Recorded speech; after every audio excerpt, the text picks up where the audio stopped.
للحديث أكثر ينضم إلينا السياسي المستقل دكتور صلاح الكبيسي. أهلا بك دكتور صلاح في حصاد التغيير لهذه الليلة. و90 يوما على حكومة السوداني، تفاقم أزمة سعر صرف الدولار، انهيار إن صح التعبير التفاهم بين بغداد وأربيل حول الموازنة، بالإضافة لوعود عديدة لم تتحقق حتى اللحظة. كيف تعلق دكتور صلاح خاصة في ظل وجود مخاوف من تحول البرنامج الحكومي لحبر على ورق دون تنفيذ؟ نعم، تحية طيبة لك أختي الكريمة ولمشاهدي قناتكم المحترمة. يعني للأسف الشديد اليوم 3 شهور مضت على تشكيل الحكومة العراقية، ولا يوجد أي تحقيق لأي فقرة من المنهاج الحكومي حتى الآن على أرض الواقع. هناك فقرات حقيقية، تثبيت المتعاقدين وغيرها، هي ليست الطموح الأساسي للشعب العراقي. هناك إشكاليات كثيرة مر بها العراق في الفترة السابقة، ولا زالت هذه الإشكاليات تلقي بظلالها حتى يومنا الحالي. هناك الكثير من الهموم، يعني آخرها ما حصل من انهيار اقتصادي وتراجع كبير للعملة المحلية، ولا توجد أي معالجات حقيقية على أرض الواقع.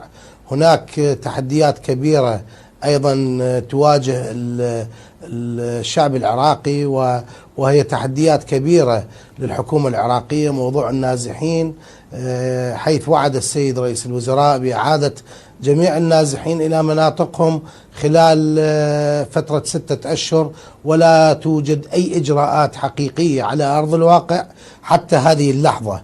هناك أيضا قانون الانتخابات، وهناك إشكاليات قد تعيق إصدار قانون جديد. الكتل السياسية المسيطرة اليوم على المشهد السياسي أغلبها تسعى لقانون انتخابي معين، وهو عودة المحافظة كدائرة انتخابية واحدة، ولكن هناك خط معارض.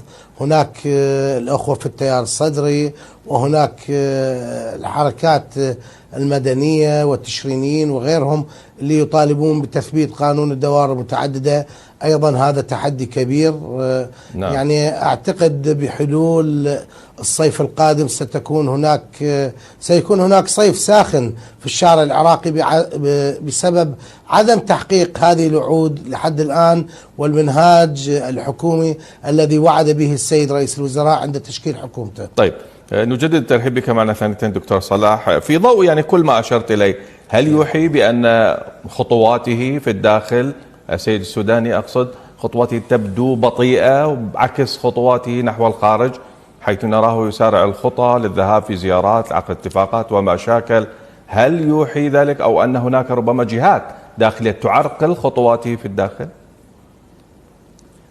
تحية طيبة لك يا أخي سعد. يعني أغلب رؤساء الوزارات، سواء كان السيد محمد الشيع السوداني رئيس الوزراء الحالي أو من سبقهم الرؤساء الحكومات السابقين، كان هناك توجه نحو المجتمع الدولي، نحو عقد اتفاقيات، نحو فتح علاقات جديدة في الخارج. لكن أنت عليك أولا أن تحصن بيتك، أن تبني بيتك بشكل جيد، ثم تتوجه إلى الإطار الدولي.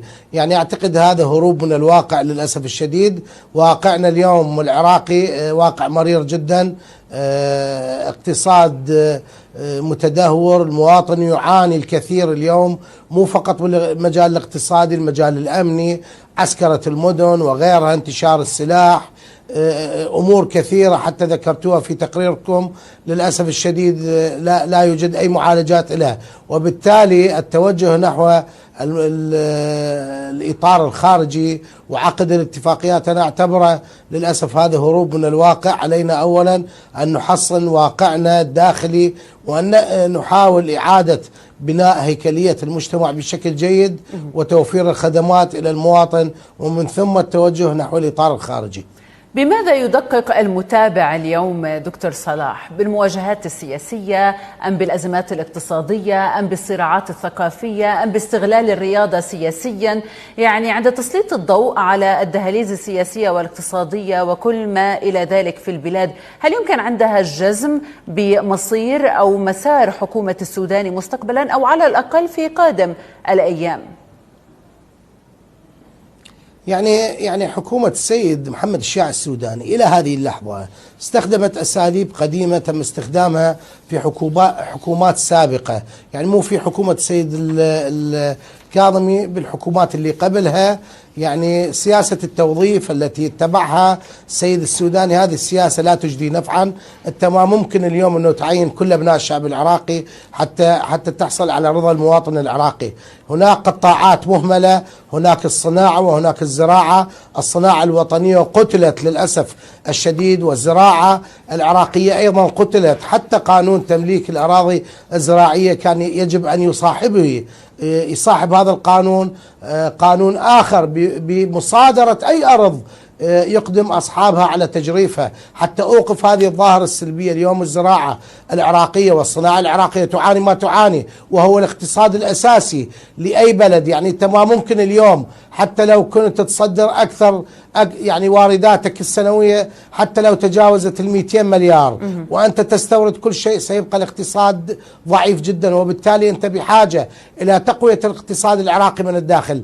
للأسف سياسة الحكومة حتى هذه اللحظة هي سياسة توظيف، سياسة الرعاية الاجتماعية وغيرها من الأمور التي لا تبني اقتصاد حقيقي للبلد. وأنا ذكرت أن حتى الإشكاليات السابقة لم يتم معالجتها، وهذا يخلينا نتوقع أن يكون هناك تحرك شعبي، انتفاضة شعبية جديدة قد تؤثر على الحكومة العراقية. صيف ساخن إذا ينتظر العراق كما تفضلت، سياسي مستقل. نعم دكتور صلاح الكبيسي كنت معنا، شكرا جزيلا لك.